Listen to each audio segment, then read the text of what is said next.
Hello दोस्तों, हमारे यहाँ गांव भर का आज भोज है। चलिए दिखाते हैं सब्जी बन रहा है। तो दोस्तों आपको बता दें कि ये सब्जी का बहुत ही बढ़िया सुगंध आ रहा है। ये सब्जी गुरु चरण शाह बना रहे हैं, जो कि भीखपुर के निवासी ही हैं।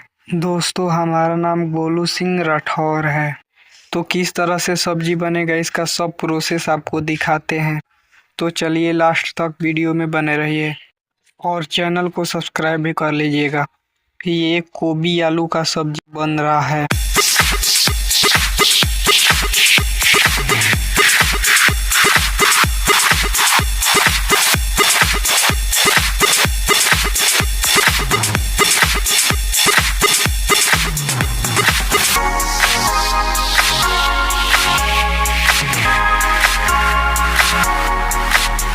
और दोस्तों चलिए आगे का प्रोसेस आपको दिखाते हैं। और आज ढलाई है जो कि हमारे घर पर। हमारा गांव का नाम है भीखपुर, जो कि सिवान जिला में पड़ता है।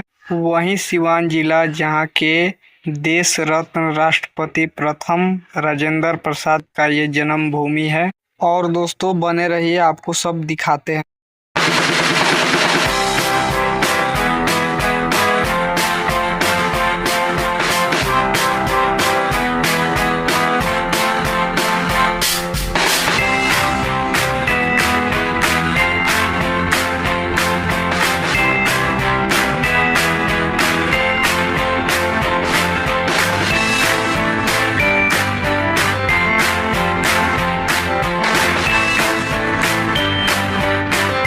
वीडियो अच्छा लगा तो चैनल को सब्सक्राइब और लाइक वीडियो को जरूर कर दीजिएगा।